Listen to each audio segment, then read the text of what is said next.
Christmas ను పురస్కరించుకుని Nellore Santhapeta railway feeders రోడ్లోని లోన్ స్టార్ చర్చిలో అన్నదాన కార్యక్రమం ఏర్పాటు చేశారు. వ్యవస్థాపక సంఘ కాపరి ఐఎస్ బెనహర్ బాబు అలాగే మరికొంతమంది క్రైస్తవులు పేదలకు అన్నదానం చేశారు. పేదలకు భోజనం పెట్టడం ద్వారా దైవసేవ చేసినట్లేనని బెనహర్ బాబు చెప్పారు. అందుకే ఈ కార్యక్రమాన్ని ప్రత్యేకంగా నిర్వహించినట్లు తెలిపారు. క్రిస్మస్ సందర్భంగా చర్చిలో మరిన్ని ప్రత్యేక కార్యక్రమాలు చేస్తున్నట్లు వివరించారు. ప్రభునందు ప్రియులారా, మరి నెల్లూరు రైల్వే ఫీడర్స్ రోడ్లోని లోన్ స్టార్ చర్చ్ అను మా యొక్క సంఘము ప్రతి సంవత్సరం మరి క్రిస్మస్ పండుగ సందర్భంగా కొన్ని సేవా కార్యక్రమాలు తలపెట్టి జరిగిస్తూ ఉంటాము. అందులో భాగంగా ఈరోజు అన్నదాన కార్యక్రమాన్ని మేము ఏర్పాటు చేశాం.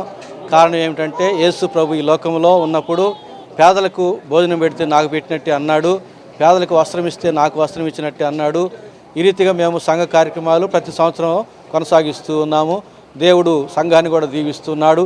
అలాగే మీరు కూడా, ప్రేక్షకులు కూడా, వినివారు కూడా మీ గృహాల పక్షంగా, మీ కుటుంబాల పక్షంగా అన్నాలు మరి అవసరాలను వారికి వస్త్రాలు ఇవ్వడం మొదలు పెడితే ప్రతిగా దేవుడు మిమ్మల్ని కూడా దీవిస్తాడని తెలియజేస్తున్నాను. Thank you.